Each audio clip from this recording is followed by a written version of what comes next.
Kalau kalau di dalam Al-Quran penafsiran tentang ilah ini biasanya menggunakan ada kayak kalimat khusus gitu nggak sih Kak? Atau apa namanya?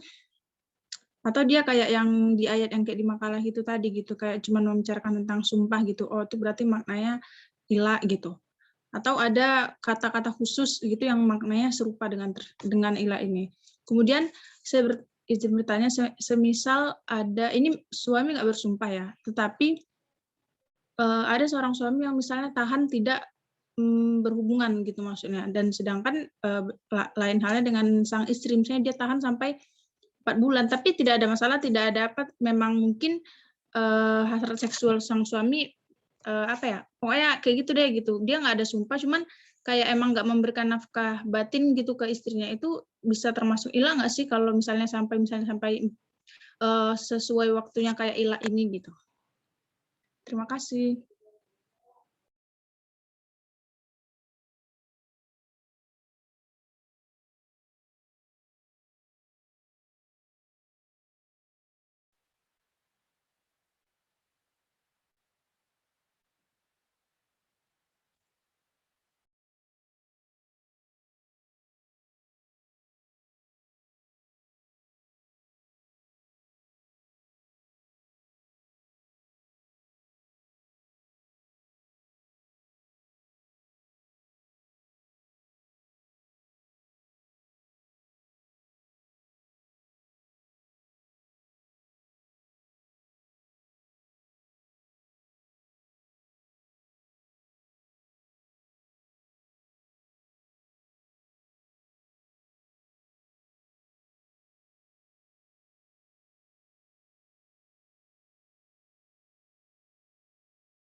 Ya, Ya, boleh Kak eh, Mudah, baik. silahkan. Iya, untuk pertanyaan yang pertama dulu ya. Tadi ada yang bertanya tentang bagaimana ketika ada seorang istri yang ridho gitu, ketika diberlakukan ilah ini gitu dari suaminya. Pada dasarnya seperti ini. Salah satu hal kerutinan mungkin ya, dan juga salah satu fitrahnya suami istri itu kan adalah ketika mereka itu berjima ya, atau bersetubuh. Nah, ini kan juga suatu hal yang apa ya, bukan cuma kewajiban atau kepengen enggaknya doang gitu, tapi itu juga menjadi salah satu fitrah manusia yang bisa diinginkan kapan saja seperti itu. Terus juga kalau semisal ada yang mengatakan atau ketika ada yang istri itu ridho ketika dia itu enggak berjima dengan suaminya gitu, maka bisa dibilang ini mungkin ada yang bermasalah gitu. Apakah mungkin salah satu di antara mereka itu ada atau si istrinya gitu ya, itu nggak cinta sama suaminya gitu. Masa sih gitu, masa ketika suaminya, nggak kepengen bersetubuh sama dia gitu, terus dia mengiyakan gitu. Apalagi mungkin hal yang perlu tekankan di sini adalah itu juga bukan hanya bersetubuh aja teman-teman, tapi tuh di sini itu kayak, memanjakan istri dan lain sebagainya gitu. Yang mana memanjakan istri itu adalah sebuah sifat yang sangat, apa ya, murni banget gitu, sifat naturalnya perempuan banget gitu. Jadi kayak nihil aja ya kalau menurut saya, ada perempuan yang mau, atau ridho gitu ketika, suaminya itu melakukan ilah seperti ini, kayak gitu. Kecuali memang mungkin ada, unsur ketidakcintaan atau apa dan lain sebagainya. Mungkin menurut saya seperti itu ya. Kemudian untuk pertanyaan yang, ketiga tadi boleh diulangi, Kakak moderator? Pertanyaan yang mana, Kak? Yang ketiga. Kak Putih ya? Hmm. Adakah kalimat khusus gitu yang menunjukkan bahwa itu tuh maksudnya ilah gitu? Kemudian, apakah jika tidak ada ketertarikan dalam hubungan suami istri ini selama batas waktu 4 bulan gitu atau kurang, itu dihukumi ila apa bukan gitu? Bisa Oh iya, dihukumi ila. iya. Begini, yang pertama saya mau coba jawab yang ini dulu. Apakah kalau semisal ada suami istri yang tidak melakukan eh, apa namanya hubungan suami istri selama 4 bulan gitu, apakah dikatakan ilah atau tidak gitu.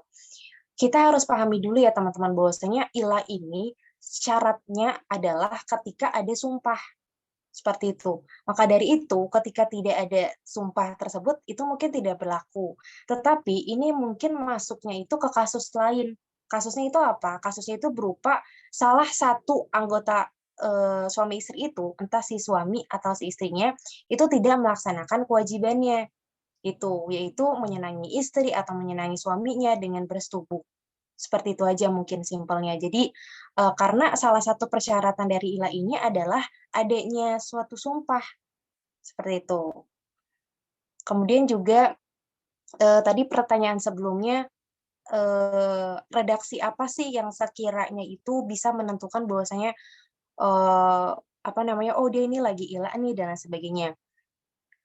Sebenarnya redaksinya itu banyak dan macam-macam ya. Cuma secara umum itu yang pertama itu pasti kan di sini kalau nggak salah udah ada ya bahwasanya yang bersumpah itu dikaitkan dengan Allah Subhanahu wa taala itu sendiri gitu. Jadi kayak oh demi Allah gitu. Kemudian didekatkan dengan objeknya. Objeknya itu apa? Yang nggak mau bersetubuh gitu. Kayak di sini tuh contohnya ada di syarat-syarat ilah, contoh dari objek sumpah yaitu seperti perkataan demi Allah saya tidak akan menjimakmu. Demi Allah saya tidak akan menyentuhmu dan lain sebagainya. Kira-kira redaksinya seperti itu. Itu aja mungkin, Kak. Kalau salah boleh dikoreksi atau boleh ditanggapi. Terima kasih.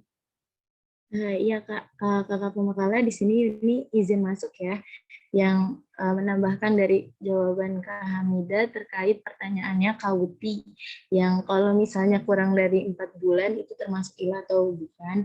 Nah berdasarkan dari buku yang ini baca dan berdasarkan juga dalil Allah Subhanahu Wa Taala surat Al-Maidah ayat surat Al-Baqarah ayat 226 sama 227 gitu kan. Nah, di sini menurut jumhur ulama gitu ya, sumpah yang dilakukan suami untuk 4 bulan atau kurang tidak disebut ilah gitu.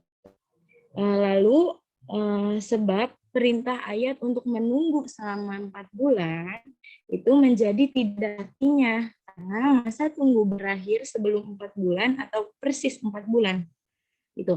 Nah, terus bagaimana jika istri itu ingin kembali gitu kepada bagaimana suami itu ingin kembali sama istrinya gitu kan. Nah, menurut jumhur juga suami dapat kembali pada istri sebelum berakhirnya masa tunggu 4 bulan gitu atau setelah melewati masa 4 bulan.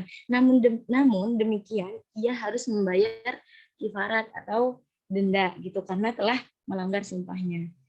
Kayak gitu, Kak. Itu aja sih tambahan dari Yuni. Kasih. Oh iya, sebelumnya yang tadi Kak Hamida itu menjawab pertanyaan ini. Jadi maksudnya ilah di sini tuh dia bukan bersetubuh doang gitu ya, tapi kayak misalnya ngerayu gitu-gitu, dia tuh enggak gitu ya. Sebenarnya sih apa ya namanya berjima itu kan berhubungan suami istri ya gitu. Cuma maksudnya itu di dalam apa ya? Gini loh teman-teman. Sebenarnya yang namanya berjima atau bersetubuh itu kan juga bagian dari melayani gitu ya. Terus nyenengin istri, terus juga bersetubuh itu sebenarnya salah satu definisinya juga itu memanjakan istri gitu loh. Karena di dalam apa namanya di dalam perbuatan tersebut itu sebenarnya ada bagian-bagian di mana kayak oh suaminya ini apa namanya nggak kepengen mengeluarkan gairahnya sendiri loh gitu, tetapi juga kepengen untuk nyenengin istrinya gitu dengan ya begitulah pokoknya seperti itu yang tidak bisa kita jelaskan di sini gitu. Dalam arti pokoknya karena sifat naturalnya perempuan itu apa namanya ya ingin dimanjakan, seperti itu aja sih Kak Yunita. Iya. Jadi gini ya, kayak misalnya si cewek itu ngerasa nafkah batinnya enggak terpenuhi gitu. Jadi dia kayak ngerasa kenapa sih nih gitu ya. Terus disitulah kayak ada ilah gitu ya kayak. Iya, betul. Lagi pula kalau semisal yang namanya yang namanya udah berkeluarga, kalau semisal dimanjakan dengan hal yang wajar aja gitu, semisal tanda kutip ya kayak orang-orang yang pacaran bebas kayak gitu-gitu doang gitu, yang kayak oh cuma disuapinin doang gitu-gitu, pasti kan mungkin ada keinginan hasrat lebih gitu. Kayak semisal, ya kita udah berumah tangga loh, masa aku cuma diginiin doang gitu. Makanya itu bisa dimasukkan ke kategori yang tadi Kak Yunita bilang bahwasanya ya nafkah batinnya itu tidak terpenuhi. Gitu Kak Yuni. Oke sih. Kakak Winda izin menambahkan, boleh ya?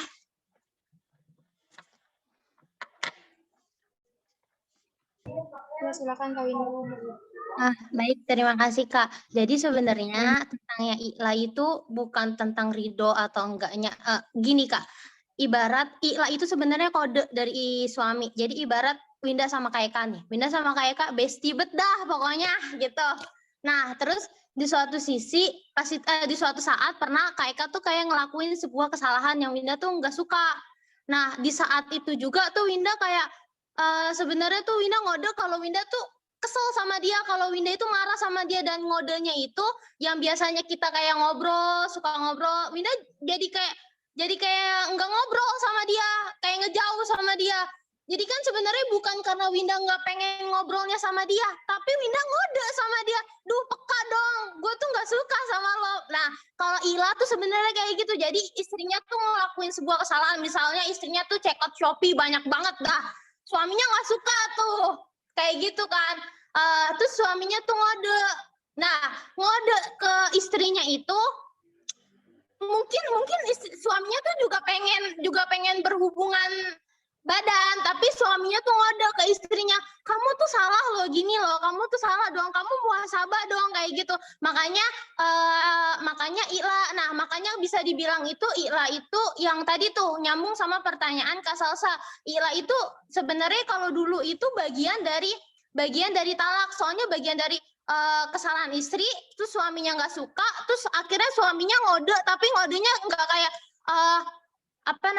oke, aku talak kamu gitu, oke, kita pisah ranjang, nggak kayak gitu, tapi ngodenya tuh pakai cara halus gitu, ngodenya tuh pakai smooth, nggak dengan nggak berhubungan badan, padahal itu sebenarnya ngode. Jadi yang sebenarnya yang Winda tangkep dari I'la kayak gitu, jadi nggak suaminya nggak I'la nih, terus istrinya ridho, nggak mungkin kayak gitu kan. Pasti kalau yang tadi ceritanya Winda sama Kak Eka, pasti Kak Eka juga mikir kan, ini Winda ngapain kayak gini, biasanya dia mah bawel banget, terus sekarang kok dia diem kayak gitu, kenapa ya? Pasti kan mikir kan, pasti kan nanti jadi kayak ngedeket gitu kan, nih kenapa.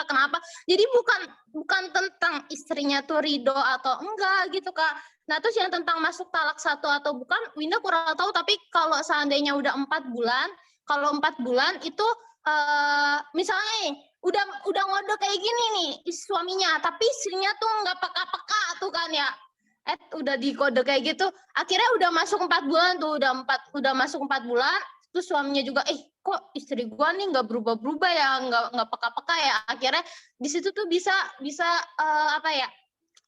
itu apa sih namanya, bisa milih 2 pilihan gitu, yaitu berhubungan dengan dia lagi ya, kalau berhubungan dengan dia maksudnya itu ngelanjutinnya lagi, atau nyerain atau nalak gitu Kak. Mohon korsinya Ibu dan kakak-kakak, terima kasih. Iya Kak Winda, berarti karena ada sebuah bukan masalah ridho nggak ridho, jadi kayak ada sebuah permasalahan gitu ya Kak sebelumnya. Gitu. Ya Kak? Iya betul Kak. Nah ya, Kak Winda, terus tadi kan katanya kok nggak peka-peka gitu ya. Nah maksudnya gimana Kak? Coba bisa diulangi nggak? Ini belum paham gitu. Kalau nggak peka-peka itu sebenarnya balik lagi ke permasalahan Kak Yunita yang dimaksud dari Kawinda itu. Jadi semisal kayak gini deh, semisal ada seorang istri yang enggak melakukan kewajibannya, semisalnya itu kayak mengurus rumah gitu kan. Ya kan? Kemudian itu dia secara halus itu kayak melakukan sumpah yang tadi yang disebutkan oleh Kawinda seperti itu. Maka dari itu kan menjadi apa ya, sebab suatu ilah juga kan gitu. Jadi kadang itu gini loh, yang dimaksud Kawinda itu ilah itu enggak selalu disebabkan karena apa ya, karena semau maunya suami gitu.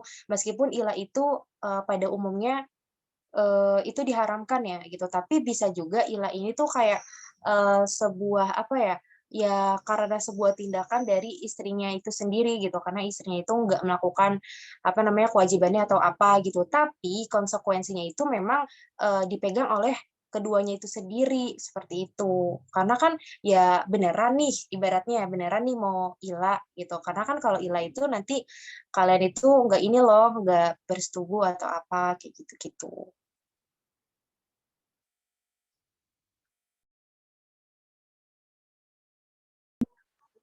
Ya Kak, izin menambahkan sedikit. Benar tadi yang sudah dipaparkan oleh Kak Hamidah, Kak Winda, dan teman-teman yang lain.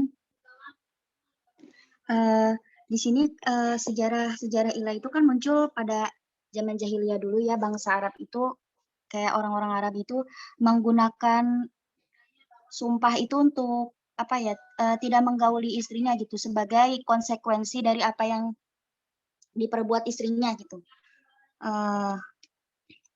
Nah, kemudian ketika Islam datang, nah datanglah hukum tentang ilah ini gitu dengan pembatasan waktu selama 4 bulan. Karena juga kan pasti dalam Islam kan pasti memikirkan terkait dampaknya ya, dampak apa yang akan terjadi nantinya gitu. Makanya di sini juga terdapat batasan waktu 4 bulan. Gitu Kak, mungkin kakak-kakak yang lain bisa menanggapi atau menambahkan. Kemudian yang terkait dengan pertanyaannya Kak Salsa tadi, apakah ilah ini adalah talak satu ya? Nah, tadi yang terdapat di makalah itu kan disebutkan bahwa ada beberapa pendapat ya. Yang pertama ada yang mengatakan bahwa ketika masa ilah ini sudah habis sekitar 4 bulan, dia dihukuminya sebagai talak roji gitu atau talak yang bisa rujuk kembali. Nah, ini tuh termasuk ke dalam talak 1 atau 2 gitu. Nah, kemudian juga ada pendapat lain yang mengatakan bahwa talak ilah ini ketika habis masanya, maka dia dihukumi sebagai talak yang ba'in atau talak yang tidak bisa rujuk kembali gitu. Nah, ketika dia ingin rujuk kembali itu berarti dia harus melakukan perkawinan dengan orang lain, gitu Kak. Mungkin teman-teman yang lain bisa menambahkan. Iya, Kak Aska, aku mohon izin untuk melengkapi ya. Jadi kalau yang aku tangkap itu nanti kalau semisal memang sudah sampai 4 bulan nih ya, udah sampai 4 bulan sesuai dengan ketentuan itu sebenarnya pilihannya itu ada 2 dulu sebelum sebelum berlaku talak. Jadi yang pertama itu kan di sini di makalah juga ada ya.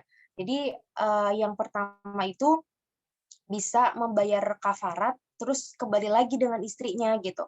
Tapi kalau semisal dua-duanya itu nggak bisa damai, maka akan diceraikan secara paksa gitu oleh lembaga hukum yang yang punya konsekuensi tersebut gitu atau yang bisa bertindak.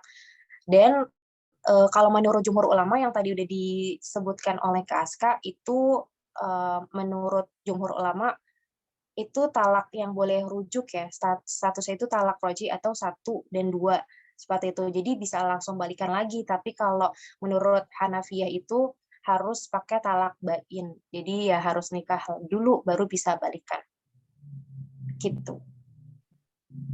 Assalamualaikum Kak, izin bertanya lagi boleh nggak nih? Kan tadi kan kata Kak Winda kan itu dari permasalahan istri gitu kan ya, maksudnya Ila itu dari apa ya, dari istrinya gitu kan, misalnya istrinya itu kebanyakan belanja kayak gitu kan, suaminya kesel. Nah, berarti Ila itu bisa dibilang solusi dari nusyutnya istri gitu, bukan yang di An-Nisa ayat 128 yang tidak menggauli istrinya gitu. Itu Ila gitu bukan, Kak? Ila tadi apa, Kak? Solusi dari nusyutnya istri.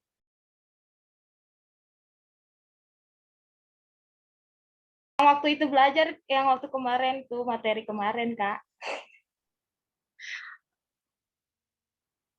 Tapi ya Kak Salsa dan teman-teman, sebenarnya khawatir ada kesalahpahaman juga ya. Sebenarnya Ila itu bukan apa namanya, bukan cuma karena oh perempuannya ini apa namanya, habis ngelakuin kesalahan, terus habis itu makanya suaminya itu melakukan sumpah yang berupa Ila.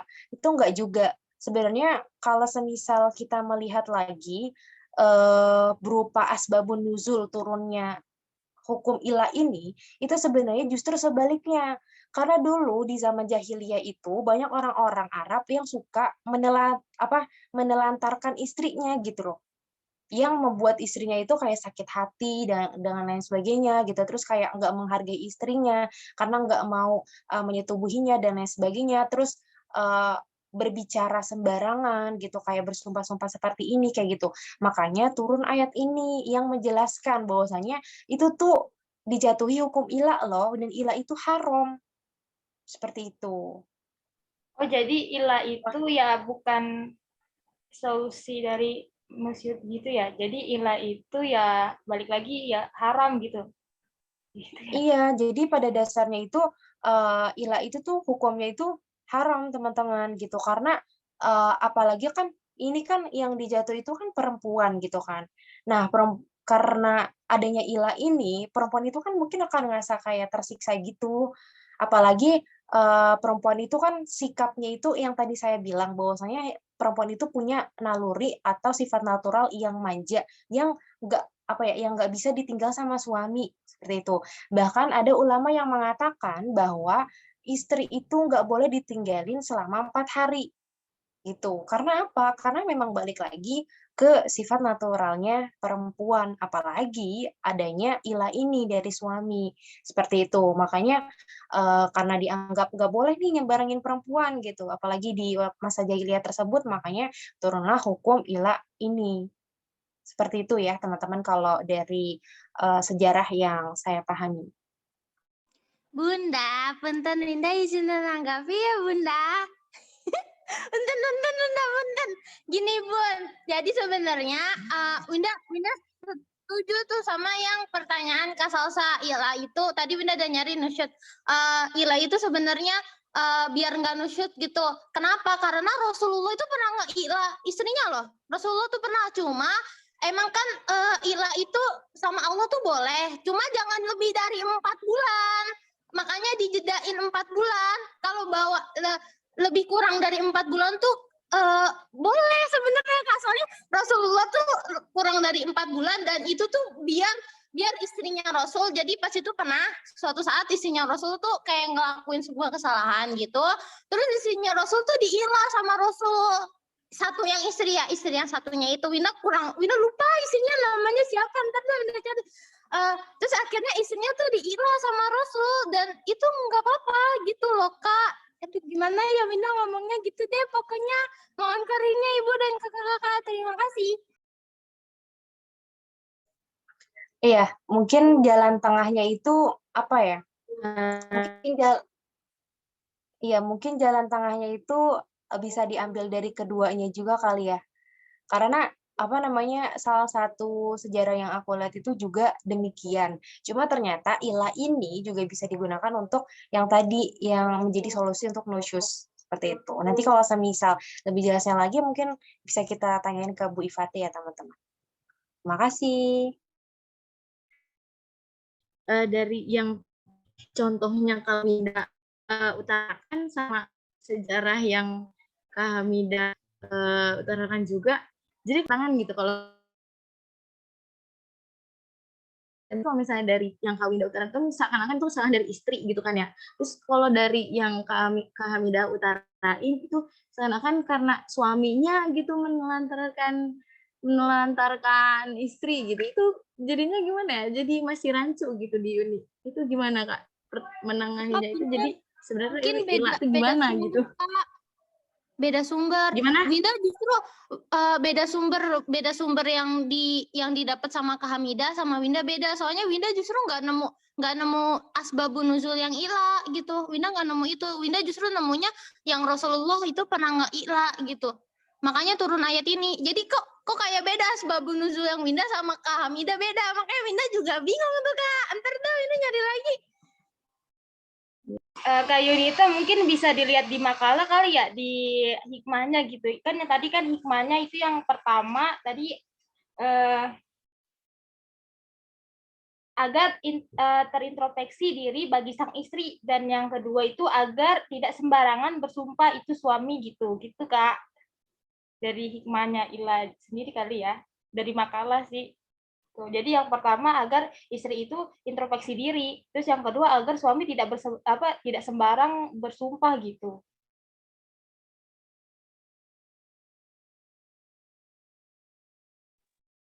Terus Kak, izin bertanya ya, jadi Ila ini hanya suami aja gitu yang bersumpah ya. Nah, kalau istri yang bersumpah apakah itu Ila juga Kak?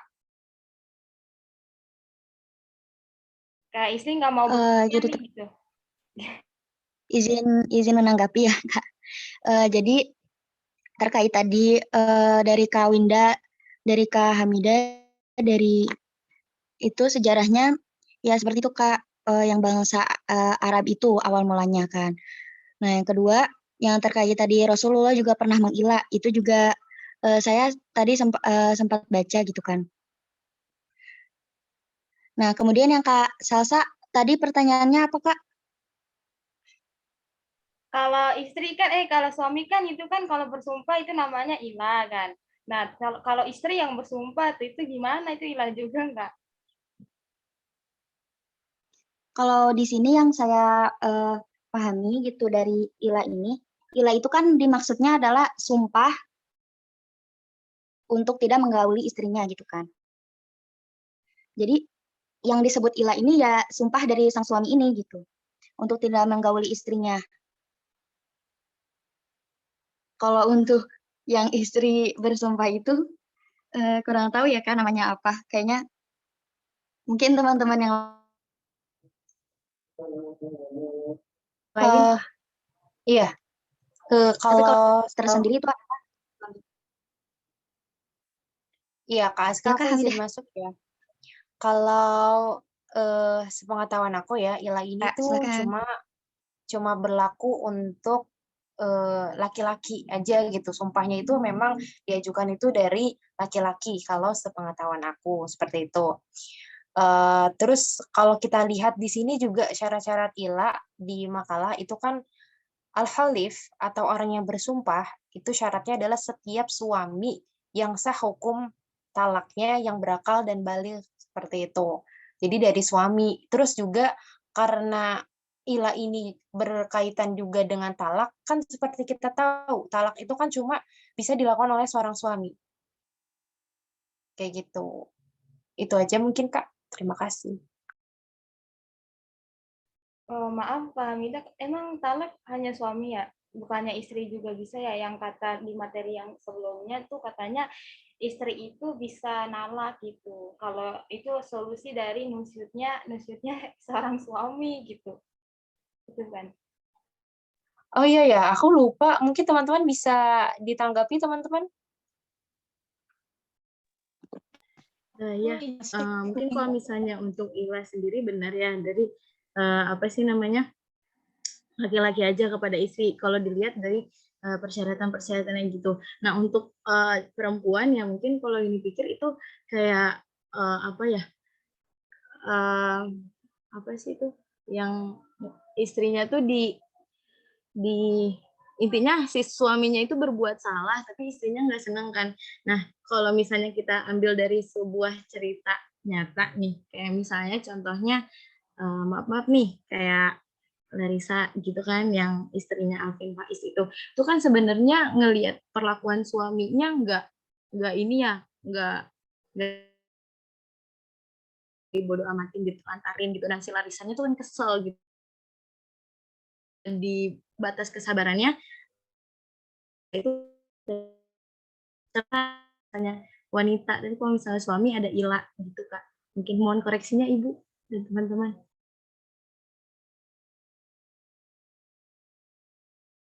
Kak Yunita, tadi suaranya putus-putus, Kak. Yang istri kenapa, Kak? Yang Risa itu?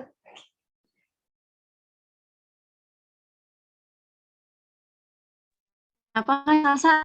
Yang kalau kan suami ada Ila, tadi istri itu kenapa, Kak? Kalau istri, Mungkin kalau istri itu kalau misalnya perlakuan si suaminya itu benar-benar udah keterlaluan banget gitu, mungkin istri bisa menuntut cerai Kak, gitu kayak kasusnya Larissa dengan Alvin Faiz gitu, contohnya gitu ya. Artinya Ibu dan teman-teman. Kak, Aku punten. izin masuk dong. Iya boleh Kak Wilda. Kedengeran nggak? Soalnya sinyal aku di sini lagi. jelas, Kak. Kedengeran Kak? Jelas. Ya, jadi sebenarnya kalau membicarakan talak, itu emang hukum asalnya kemungkinan besar di tangan suami. Kalau hukum asal dari talak itu yang bisa menjatuhkan talak. Tapi ketika perceraian berlangsung, kayak misalkan masalah keluarga tuh udah besar banget gitu. Kayak misalkan perselingkuhan, ditambah lagi kayak udah misalkan sekarang kan banyak banget tuh ya apa namanya kejadian-kejadian seperti itu kan, perselingkuhan yang misalkan istrinya udah tahu terus tapi udah dibilangin tapi tetap masih kayak gitu. Nah, istri tuh bisa mengajukan gugat perceraian kepada pihak pengadilan. Nah, nanti yang ngituin nanti pihak pengadilan agamanya itu sendiri. Makanya bisa diambil dari filmnya yang lagi tenar itu waktu itu, astagfirullahaladzim, film apa tuh, Layangan Putus, yang mana kan di situ si Kinannya ditantang kan, kamu nggak bakal nggak bakal menang gitu, karena pihak cewek. Akhirnya si Kinan ini mengumpulkan semua bukti-bukti buat menguat gugatan cerai itu, dan akhirnya hakim mempersetujukan. Jadi emang banyak pertimbangannya kalau misalkan dari pihak perempuan gitu. Jadi harus banyak apa aja bukti-buktinya. Misalkan kalau misalkan nggak dikasih nafkah apa aja gitu. Jadi seperti itu. Mungkin itu aja. Terima kasih.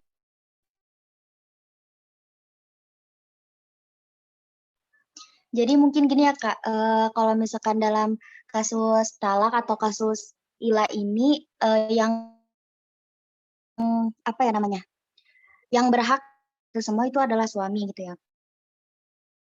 Ketika talak juga kan yang yang mengucapkan talaknya itu adalah suaminya gitu. Sebagai istri itu kayak kita mengajukan gitu untuk talak gitu, tapi itu keputusannya ada di suami ya pada dasarnya gitu.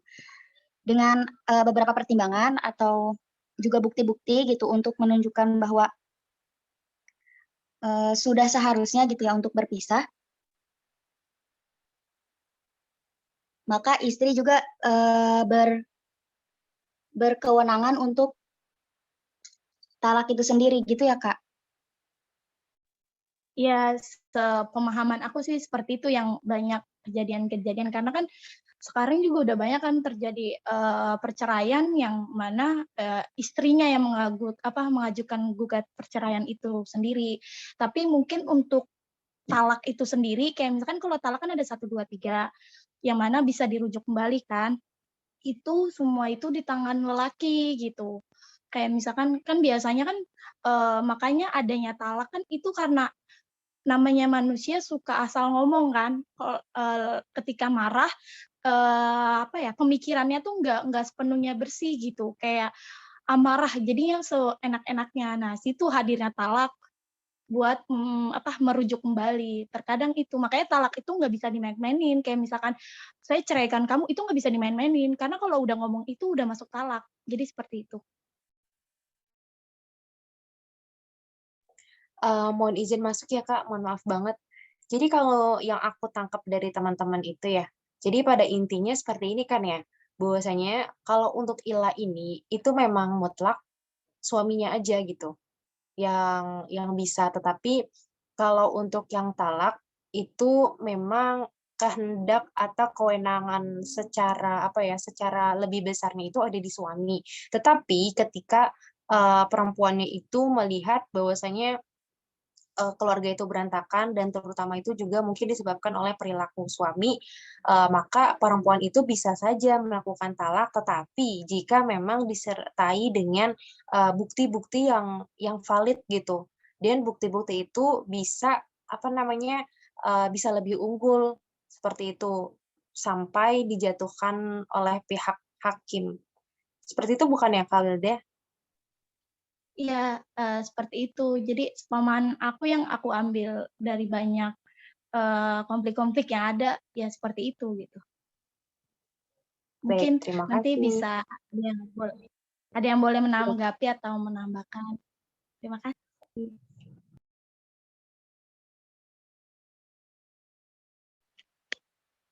Ya Kak Salsa, bagaimana? Iya Kak, alhamdulillah. Terima kasih teman-teman.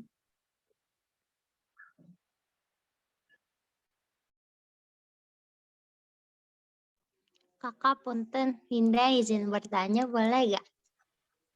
Iya boleh Kak Winda, silakan. Jadi Winda mau nanya nih Kak, sebenarnya Winda tuh dari tadi tuh masih bingung. Kenapa sih Kak dalil ila sama dalil zihar sama yang zihar itu kayak dibedain gitu. Zihar itu ada di surat, ada di yang juz 28 Mujadalah kalau nggak salah atau apa gitu. Nah terus kalau yang ila itu yang di Al-Baqarah dan hukumnya tuh beda. Padahal kalau yang Winda tangkap ya, kalau kita ambil benang merahnya tuh kayak hampir sama gitu nggak sih? Jadi kalau yang ilah itu kan nggak mau nyampurin isi tuh, dan itu ada kurun waktunya 4 bulan gitu. Nah terus kalau yang zihar itu kan dia menyamai istri sama punggung ibunya ya, dimana otomatis kalau udah nyamain gitu otomatis nggak nyampurin istri juga dong, sama-sama nggak nyampurin tuh. Terus juga ada kurun waktunya 4 bulan. Tapi kenapa beda gitu? Hukumnya kenapa beda? Dalilnya kenapa beda? Jadi inti poin dari ikhlas sama zihar tuh apa? Winda menanya itu. Terima kasih.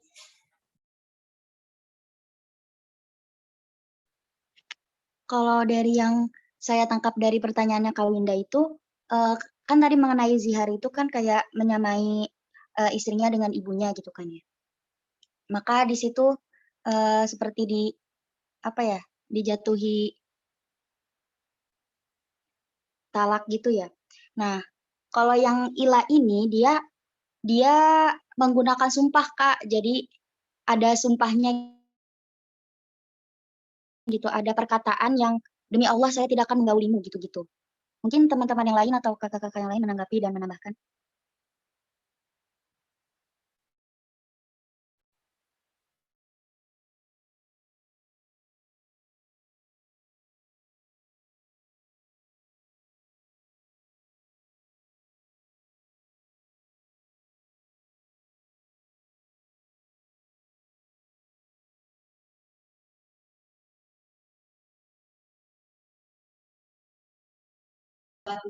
Sudah diskusinya?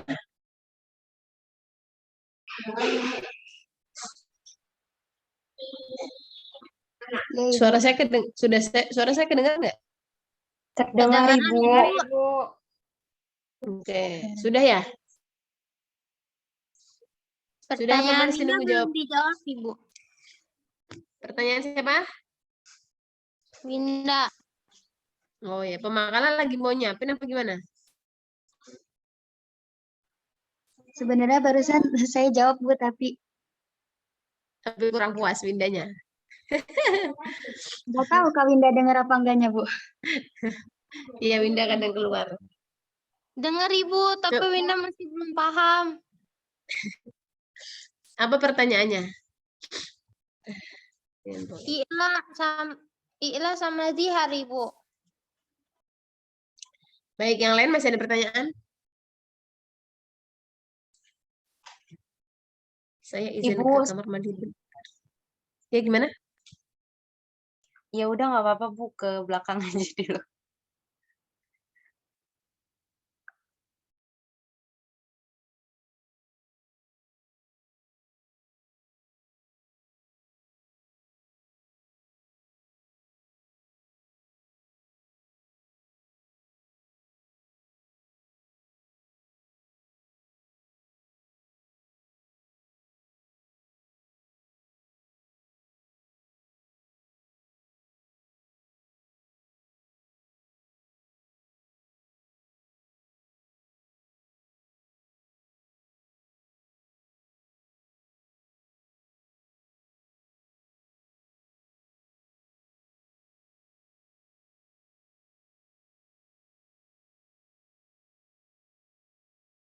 Oke, Kak baik. Winda, Nah, iya, gimana tadi? Gimana, Mida? itu iya Ibu, sebelum maaf di ini. Jadi kan Ila itu kalau dalam yang ini baca gitu ya, dia termasuk cara orang jahiliyah menceraikan istrinya gitu. Jadi ya itu pertama talak, terus ila sama zihar gitu Kak. Gitu. Jadi zihar sama ila gitu itu adalah cara orang jahiliyah menceraikan istrinya gitu Kak Winda. Tapi kalau zihar itu bukan berarti jatuh talak, Kak Yuni. Iya kan ada talak, ada ila, sama zihar gitu. Ada 3. Gitu Kak Winda. Kan koreksinya Ibu dan teman-teman.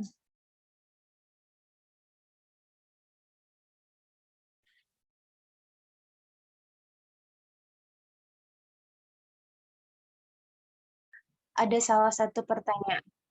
Tadi ada salah satu pertanyaan yang belum jawabannya itu belum dapat secara pasti ya Ibu. Tadi kan ada pertanyaan sebenarnya kira-kira ila ini tuh karena apa sih gitu? Karena yang pertama kesalahan perempuan sehingga ila ini untuk menghukum perempuan gitu. Berarti kan mirip-mirip dengan nusyuz ya. Atau yang tadi satu lagi itu karena salah satu asbabun nuzulnya itu bahwasanya ada pada masa jahiliyah itu para suami itu suka kayak sewenang-wenang aja gitu dengan perempuan. Akhirnya makanya dijatuhkan hukum ilah seperti ini untuk membatasi mereka seperti itu. Itu sih, Ibu. Baik. Cukup ya. Sekarang saya ya. Masih ada lagi yang lain?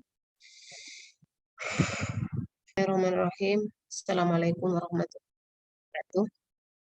Waalaikumsalam warahmatullahi wabarakatuh.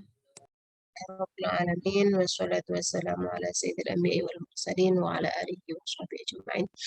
Rabbi zidna ilma warzuqni fahma, rabbi shrah li sadri wa yassir li amri wa hlul min lisani yafqahu qawli. Baik teman-teman yang saya banggakan, alhamdulillah kita di bulan Ramadan ini insya Allah masih segar semua ya, masih semangat semua. Kuliah dari pagi ada kuliah tadi. Atau hanya ini ada kuliah ya dari pagi ya? Jam nggak ada Ibu, istirahat. Oh jam kedua nggak ada, saya istirahat. Baik. Kita hari ini bicara tentang ila. Sebenarnya ada PR saya tentang poligami yang kemarin ya. Nah, saya izin merangkum sedikit pertanyaan-pertanyaan kemarin yang belum terjawab ya.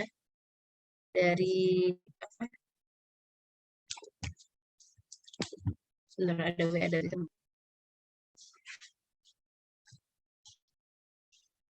Tentang poligami di situ ditanyakan tentang ayat yang bertentangan ya antara ayat yang satu dengan ayat yang lain. Nah, jadi di dalam yang perlu diketahui dan perlu kita disadari oleh semua orang dalam sebuah pernikahan itu semua hal itu bisa terjadi ya, baik itu hal buruk, hal baik, hal yang tidak pernah terfikirkan maupun yang menjadi angan-angan itu bisa terjadi semuanya. Maka sangat bagus sekali ya di dalam Al-Quran ini semuanya tuh menghimpun gitu. Baik yang mengalami maupun yang tidak. Baik yang ketemu dengan kasus itu ataupun yang tidak. gitu. Tapi mayoritas semua kasus yang diangkat oleh Al-Qur'an itu berdasarkan dari latar belakang masyarakat yang mengalami itu. Contoh seperti poligami misalkan. Poligami di masa itu tidak dibatasi. Ya, tidak dibatasi, sama sekali tidak dibatasi. Nah, akhirnya Islam datang untuk memberikan batasan itu. Gitu ya. Islam memberikan batasan untuk itu. Nah, kemudian kalau dikatakan ayat An-Nisa ayat 129 dengan An-Nisa ayat 3 berbeda ya. Yang di 129 itu walan tastati'u an ta'dilu bainan nisa'i wala farastum fala tamilu ulal maili fatadruha kal mu'allaq. Kalian tidak akan pernah bisa berbuat adil terhadap istri kalian. Nah, gitu ya. Di ayat sebelumnya dikatakan bahwa boleh loh nikah ya lebih dari satu asal adil. Ya. Dan ada lagi di surah ayat berapa ya? Saya agak lupa, di juz akhir ya, juz agak akhir itu di awal surah ya. Lupa saya ayatnya. Itu pun mengatakan hampir yang sama dengan ayat ini, ayat yang An-Nisa 129 ini, bahwa dalam di lubuk hati seseorang bahwa keadilan itu tidak bisa sebenarnya terpenuhi,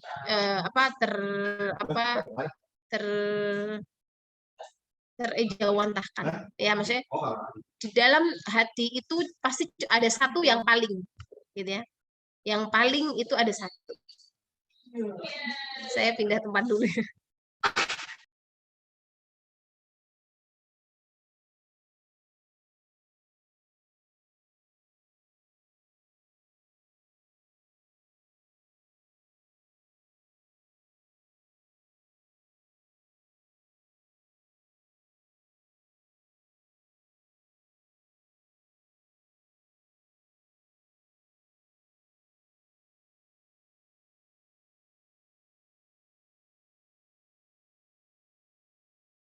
Ya, ayat itu bahwa ada perbedaan itu. Nah, perbedaan sebenarnya gini. Jadi menikah itu pada dasarnya yang benar-benar bisa dia cintai dengan di lubuk hati seseorang itu hanya satu. Dengar suara saya enggak? Putih dengar suara saya? Ada Ibu. Ada ya? Ada ibu suaranya. Soalnya kalian wajahnya pada diem, enggak ada pergerakan. Saya khawatir enggak dengar. Nah, maka kenapa ayat itu berbunyi seperti itu? Ya, ayat di An-Nisa berbunyi seperti itu, yang di At-Tahrim atau At-Thalaq ya, itu ada juga seperti itu. Nah, jadi memang keadilan itu sejatinya hanya atau cinta ya, cinta itu yang cinta sesungguhnya, kecenderungan ya, sesungguhnya itu hanya pada satu istri. Nah, yang lain apa? Cinta ya sama cinta, tetapi tetap beda gitu, tetap berbeda, tidak bisa. Nah, adil di dalam surah An-Nisa ayat 3 adalah adil yang bersifat yang tampak, yang material, maupun yang lahir maupun batin, tapi yang fisik ya, yang bisa ditampakkan, yang bisa dilihat, bisa dirasakan. Misalkan yaitu pemenuhan kebutuhan itu harus adil. Kemudian kan sering orang berpoligami karena istri baru ya, baru masih disayang banget, dibeliin mobil, baju, semuanya lah dikasih gitu. Tapi yang istri lama nggak dikasih misalkan. Nah, itu nggak boleh seperti itu. Nah, kemudian ada misalkan juga kewajiban batin berhubungan suami istri itu harus dijadwal ya, harus jadwal adil. Itu kan fisik ya. Itu adalah fisik. Meskipun dalam hati ketika dia berhubungan itu kadang ya kecondongan, maksudnya di sini yang tidak bisa adil dalam hal kecondongan gitu. Maka adil itu susah dikatakan di dalam surah An-Nisa. Maka adil sangat susah. Karena apa? Kecenderungan pada satu orang itu pasti ada. Nggak bisa enggak, itu pasti. Nah, maka orang yang bisa adil, bisa benar-benar seperti itu, maka baru boleh dia menikah 2 kali, 3 kali, atau 4 kali. Nah, itu ya. Itu yang sedikit tambahan yang tentang pertanyaan itu. Dijelaskan dalam makalah ada 3 syarat untuk poligami, antara mampu secara tidak lebih dari 4 orang istri dan melakukan apakah istri. Nah, di sini ada pertanyaan, apakah izin istri, ya, izin istri menjadi syarat dalam undang-undang perkawinan di Indonesia? Iya, menjadi syarat. Ya, istri suami yang menikah lagi harus mendapat izin dari istri. Bahkan kalau yang pegawai negeri swasta, ya, PNS, itu tidak boleh punya istri 2. Nah, dan PNS yang perempuan tidak boleh menjadi istri kedua. Nah, itu diatur kalau dalam undang-undang. Tetapi apakah dalam Islam kemudian menjadi hukum yang harus diikuti? Nah, itu memang masih ikhtilaf. Ya, ada yang kalau yang klasik ya memang ya tidak perlu izin istri. Tapi ada yang berpendapat dia harus tetap izin istri. Terlepas istri yang menerima atau tidak, nah itu si laki-laki punya hak untuk menikah lagi. Tetapi amanah yang diberikan oleh Allah tadi sudah di-warning ya di awal An-Nisa, bahwa ketika dia menikah 1, 2, 3 harus adil. Nah, adil itu berat, gitu loh, sudah di-warning. Nah, kenapa sih Bu harus dibatasi? Karena laki-laki itu cenderung memiliki sifat yang ya pingin nambah lagi, pingin nambah. Ya biasa itu kalau ada yang bening ya, misalkan memang nggak bisa tidak memang dilihat dari fisik yang pertama. Nah, dan selanjutnya itu sifat dasar, tapi tidak semua juga laki-laki seperti itu ya. Tapi ada sifat seperti itu. Gitu. Apalagi kalau dia posisinya pejabat, dia mampu, dia kaya, apa sih yang enggak gitu kan? Nah, sudah apapun dia bisa beli, apapun, karena gini teman-teman, berbeda kondisi psikologi orang yang biasa, yang pekerjaannya biasa, dengan orang yang punya pekerjaan yang mapan. Nah, mapan pun nanti juga berbeda. Bagaimana kalau pedagang berbeda dengan pejabat, berbeda dengan lingkungan yang dia tinggali atau dia tempat bekerja, itu sangat berpengaruh. Sangat berpengaruh. Jadi kalau itu beda, ada mungkin kalau di politik kita kan ya, kalau sekarang lagi rame misalkan naik minyak goreng atau naik BBM. Nah, kalau yang dulu belum menjabat pasti pokoknya kalau nanti saya jadi menteri saya nggak akan naikin itu minyak goreng misalkan. Nah, tapi ketika dia jadi menteri nanti berbeda. Oh, ini memang harus dinaikin misalkan. Nah, itu contohnya. Jadi berbeda posisi, maka berbeda kebutuhan, berbeda keinginan. Nah, semakin tinggi posisi, semakin godaan juga lebih tinggi. Nah, itu sudah fitrah manusia seperti itu. Maka yang punya istri banyak itu biasanya pejabat atau orang kaya, pengusaha, ya, karena dia mampu. Gitu. Nah, itu yang kemudian ini ada pertanyaan nggak tahu dari siapa ya, fenomena poligami. Ya, saya rasa kalau poligami itu pasti ya akan ada terus gitu. Tetapi itu lagi bahwa kita harus tahu ada koridor-koridornya gitu. Oh iya, terus satu pertanyaan lucu.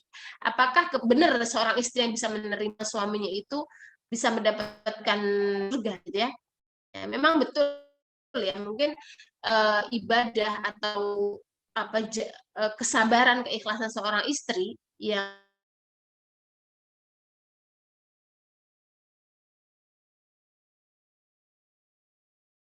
suara saya? Ya, dengar Ibu. Kedengaran Ibu. Suara saya enggak? Iya Ibu, Dengar Ibu. Iya Ibu. Nah, baik. Oke. Dari situ apakah iya gitu? Apakah iya sih seorang perempuan bisa mendapatkan surga ketika dia menerima suaminya berpoligami gitu ya? Jadi segala sesuatu hal ya pada dasarnya itu yang pekerjaan yang berat, maka dia akan mendapat ganjaran yang berat. Gitu ya.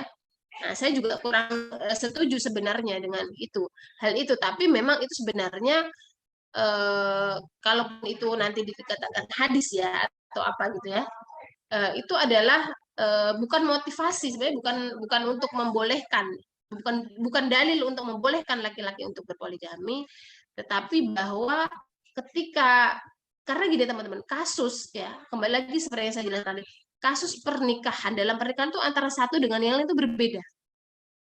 Ya. Jadi banyak nanti akan kita temukan hadis Rasulullah itu yang sesuai dengan kondisinya gitu loh. Jadi kenapa sih kok perempuan tuh pahalanya bisa dapat pahala besar ketika menerima suami punya keputusan itu gitu kan? Nah, ada nanti apa yang berbeda lagi gitu. Nah, itu adalah kasuistik. Jadi silahkan kita umat Islam itu disuruh untuk memilih seluas-luasnya. Ya, itu adalah pilihan hidup sebenarnya. Tapi kalau dikatakan benar atau tidak, misalkan benar atau tidak, itu kan karena ikhtilaf semua ya di situ. Itu adalah pilihan hidup, keputusan. Tapi koridor-koridor yang diberikan agama kita itu diberikan ya, batas-batasan itu diberikan. Dan warning-warning itu juga sudah diberikan dari awal. Oh, kamu nanti kalau jadi istri itu ini loh tugasnya. Kalau kamu jadi suami itu ini loh tugasnya. Nah, kalau ada masalah itu harus bagaimana loh. Gitu. Nah, kalau ada masalahnya begini bagaimana? Nah, itu ya. Jadi karena nanti setiap rumah tangga, setiap sebuah hubungan perkawinan, pernikahan, itu akan ada yang dihadapi sendiri-sendiri. Ya, ada satu sisi yang dihadapkan dengan poligami atau orang ketiga, misalkan orang yang ada nanti satu sisi yang dihadapkan pada belum punya keturunan. Ada satu sisi yang punya diuji oleh Allah, diberikan kemewahan yang semewah-mewahnya. Misalkan. Nah, itu bagaimana nanti dia? Kan Allah cuma tinggal ngukur nih dari ini. Tapi setiap maka saya bilang tadi bahwa saya sampaikan bahwa apapun itu bisa terjadi dalam sebuah rumah tangga. Nah, tapi semuanya sudah diatur, diberikan koridor. Nah, kalau nanti mau milih, nah oke, kita masuk ke ilah ya, ilah tadi bahwa ayatnya tidak boleh ketika dikatakan sumpah pada istrinya, maka bayarlah kafarat gitu kan, atau diceraikan. Sama juga dengan An-Nisa 129 tadi. Kalau misalkan memang mau lanjutkan, kalau memang mau selesai berpisah dengan baik-baik. Nah, diberikan pilihan oleh Allah di situ. Nah, jadi Bu, saya milih misalkan Bu, saya milih berpisah misalkan. Nah, untuk bilang tadi ya, misalkan ini ada tidak apa-apa karena memang dia diperlakukan tidak baik. Dia tidak berdosa ketika dia mengajukan kalau sekarang karena kita di hukum negara, kita mengajukan ke pengadilan. Ya. Jadi ke pengadilan, terus kemudian perempuan yang mengajukan perceraian. Tidak masalah, tidak apa-apa. Karena itu diperbolehkan. Misalkan kan gini, dalam kasus tadi misalkan diilah, misalkan disumpah aku, jadi sumpah di sini kan demi Allah saya tidak akan menyetubuhi kamu sampai mati, misalkan. Nah, ini ada dua perbedaan pendapat. Ada yang berpendapat ya, tadi harus dengan lafadz Allah ya, wallahi, kemudian billahi, tallahi gitu. Ada yang memang dengan ucapan-ucapan itu sudah sah, tapi pendapat yang berat adalah ketika dia mengucapkan dengan lafadz sumpah. Nah, itu maka jadi. Nah, ketika sudah 4 bulan, kok diam aja, ya, kok diam aja, disitulah Allah udah mulai masuk. Ya. Nah, sebelum itu teman-teman, kenapa sih harus ada dihar, ada ilah, ada li'an, lagi ya macam-macam. Nah, itu berbasis pada sosial masyarakat Arab pada waktu itu. Mereka tuh suka sumpah, orang Arab itu kan suka sumpah, menyumpahi. Itu udah karakteristik mereka. Karakteristik orang Arab itu menyumpahi seperti itu. Seperti tadi yang disampaikan Yunita tadi, itu memang berangkat dari basis lokalnya orang Arab. Mereka sumpah seperti itu. Dan yang terjadi di masyarakat itu kalau memang sudah ada perkara antara suami istri itu akan mudah terucap. Mudah terucap. Maka pernah saya sampaikan kalau di dalam perbedaan pendapat itu sendiri itu kan ada ulama yang mengatakan kalau hukum talak ya, hukum talaknya suami itu sah. Tapi ada ya seperti Bu Zemah Allah yarham, mengatakan tidak sah talaknya suami itu kalau belum ke meja hijau, maksudnya belum ke pengadilan. Nah, tapi ulama-ulama yang laki-laki atau yang klasik ya sesah aja talak itu. Nah, itu akhirnya berkembang, nanti hukum-hukum itu berkembang. Nah, berdasarkan pada apa namanya, kasus-kasus yang ada. Sebentar, saya pindah ke HP ya, ke laptopnya Lobet. Recording in progress.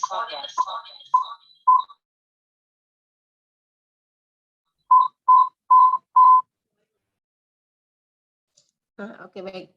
Nah, kembali ke Ila ya. Ila tadi bahwa gini, saya pernah menemukan kasus teman-teman. Jadi kasus itu seorang istri kan sedang berkasus ya dengan suami gitu ya, sedang berkasus. Nah, kemudian di situ entah karena kurang pengetahuan atau gimana, itu kan suami menyampaikan sumpah ilahnya, walaupun saya nggak tahu nih, karena yang cerita ini dari kasus yang saya baca ya, yang ada cerita lah saya. Nah, itu saya kurang tahu itu menggunakan lafaz Allah atau tidak, tetapi memang suaminya sudah mengucapkan bahwa saya tidak akan menggauli kamu sampai kamu mati. Nah, itu sampai berkata seperti itu. Nah, itu kemudian sampailah 4 bulan. Nah, saking sabarnya istrinya, dibayarkanlah kafarat ini, kafarat suaminya ini. Kafaratnya dibayarkan. Nah, karena sebenarnya gitu ya, sebenarnya si istri itu dalam hati kecil dia dalam hati kecilnya dia tahu bahwa istrinya suaminya tidak akan menceraikan dia. Nah, karena perempuan ini yakin ya bahwa suaminya tidak akan menceraikan dia. Maka lewat dari 4 bulan itu dibayarkanlah kafarat dari Ila tersebut untuk suaminya. Nah, ini yang akan kenapa? Pertama yang bisa kita lihat dari hal itu, kadang seorang laki-laki itu tahu ilmunya dan ada yang tidak, teman-teman. Ya, dalam rumah tangga tuh kadang nggak sadar. Ini kita belajar nih, kalau di IKI kita belajar. Di pesantren tahu apa itu ila, ya, apa itu dihar. Nah, tapi kalau yang lain kan belum tentu tahu ketika mengucapkan seperti itu. Nah, itu yang pertama. Yang kedua, seorang istri boleh bersabar sampai sesabar itu ketika ada keyakinan dalam hatinya. Karena pernah saya sampaikan bahwa ilmu itu ya fikih, ya ada fikih, ada tasawuf. Tapi fikih seperti harus kita pelajari. Ya, tidak hanya tasawuf itu nanti kalau udah paham fikih gitu kan. Maka ketika dia sudah yakin, akhirnya dia bayarkan kafarat untuk menghilangkan dosa untuk suaminya. Nah, itu. Nah, kenapa apakah ilah ini bisa menjadi hukuman untuk khulu gitu ya, misalkan hukuman untuk khulu istrinya. Nah, itu ini saja tergantung kasus masing-masing ya. Kalau misalkan karena istrinya udah khulu gitu ya, kemudian kamu saya ilah gitu kan, karena kamu sudah tidak memperhatikan, sudah menusus terhadap saya gitu. Itu boleh-boleh saja gitu. Tapi di dalam Islam tidak dijelaskan bahwa itu hukuman untuk nusus itu tidak. Ya, karena ilah itu bisa terjadi kapanpun dan kondisi apapun, teman-teman. Jadi kondisi dia lagi marahnya, atau bahkan dia udah nggak nafsu dikatakan sama istrinya, ya gimana? Ya, maka kenapa sih perempuan itu kalau teman-teman ngaji Qudul Jan Qurratul Uyun lah ya. Iya, positifnya adalah ya, karena dua kitab yang saya sebutkan tadi memang banyak dikritik oleh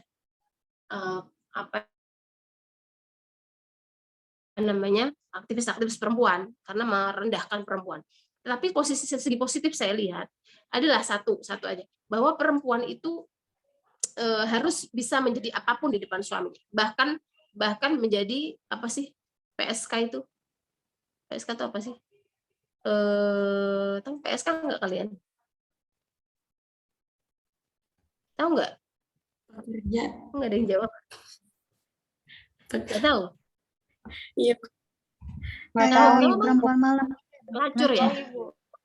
Komersil. Kalau dulu pelacur bahasa kasar, tapi sekarang kan dulu WTS, wanita tunasusila, sekarang jadi PSK, pekerja seks komersil. Nah, perempuan itu silahkan berlaku seperti itu, seperti apa tadi bahasanya, pelacur untuk suaminya. Nah, saya lihat memang kadang untuk beberapa kasus itu bisa gitu loh, maksudnya bisa diterapkan. Karena apa? Lah keluar kamar ketemu kamu, masuk kamar ketemu kamu gitu kan. Ada masalah besar sama kamu. Sedangkan saya bisa menemukan misalkan ketika dia di luaran ketemu orang yang bisa diajak diskusi lebih enak gitu. Nah, misalkan seperti itu. Nah, jadi kita ya makanya kenapa suka misalkan kalau orang rapi di rumah dan seperti itu, karena memang laki-laki itu makhluk yang visual, yang kelihatannya. Nah, itu. Jadi ada dari kitab-kitab yang saya baca tadi ya, ada yang kurang pas gitu ya, sangat menomorduakan perempuan. Tetapi ada juga hal yang bisa kita ambil baik-baiknya gitu pasti ya. Para ulama juga menulis itu kan pasti ada pertimbangannya. Nah, jadi itu. Jadi kita harus bisa menjadi apapun untuk suami itu. Ya menjadi ibunya dalam hal ini mengayomi, kemudian jadi anaknya, maksudnya dalam ini manja ya kepada suami ya jangan yang karena kita dewasa ya jangan terlalu dewasa karena pengen seperti Sayyidah Khadijah ya, mengayomi dan sebagainya.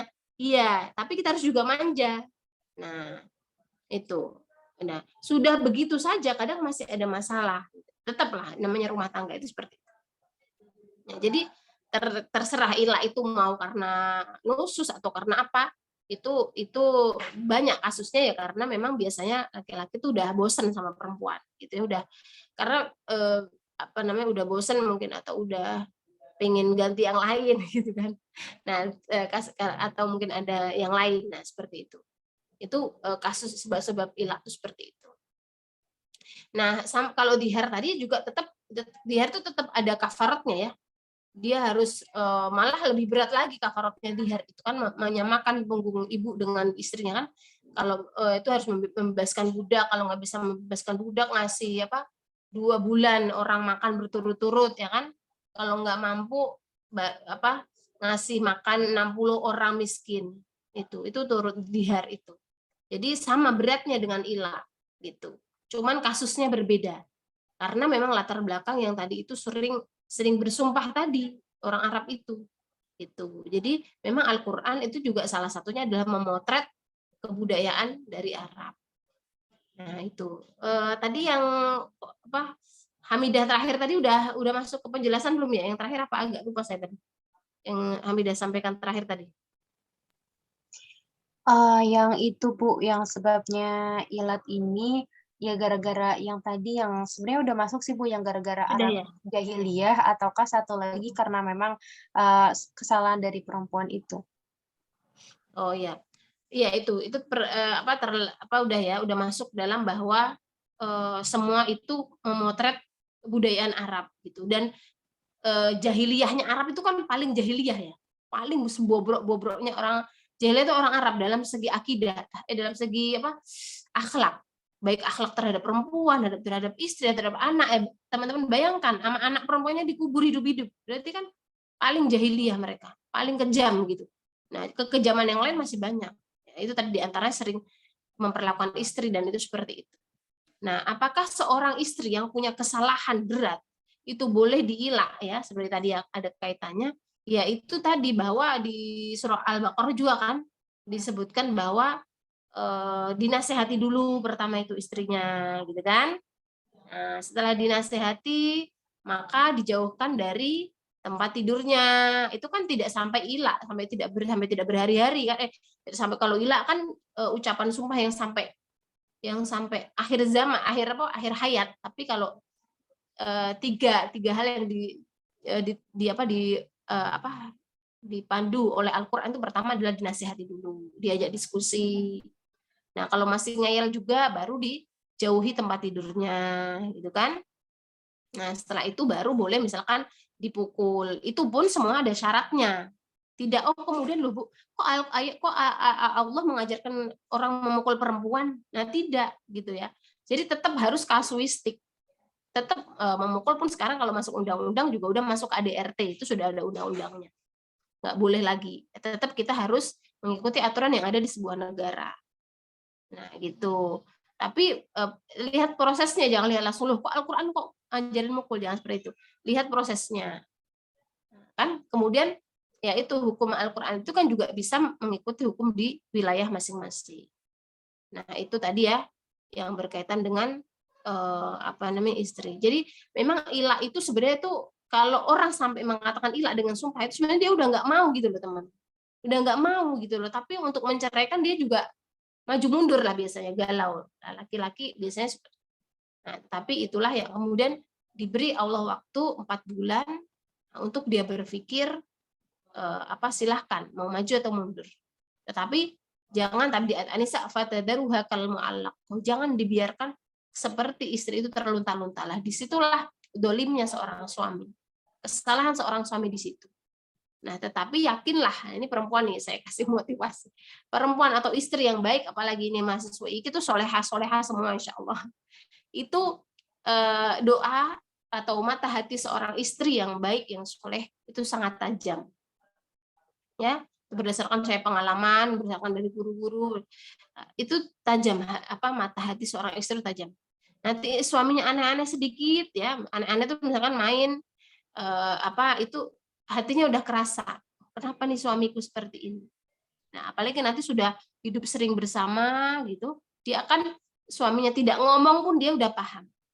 Nah, gitu ya.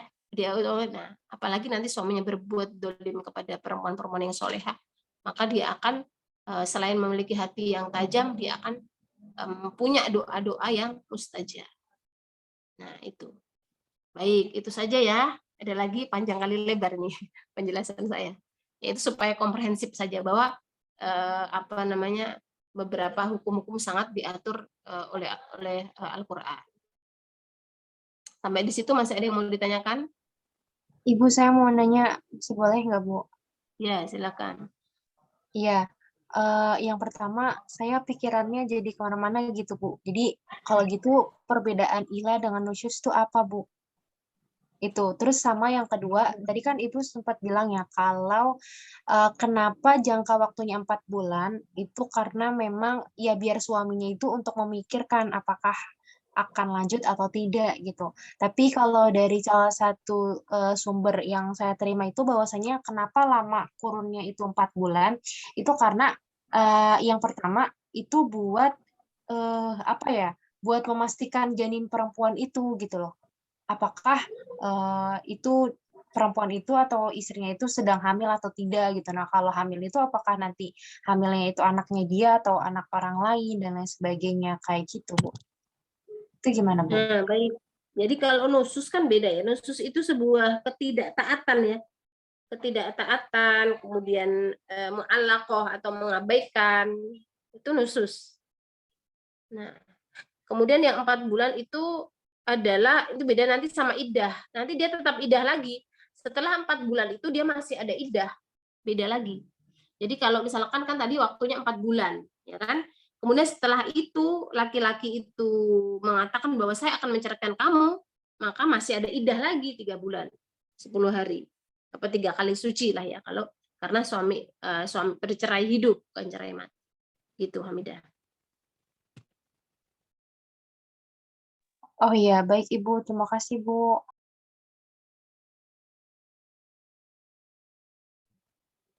Baik, gimana yang lain cukup?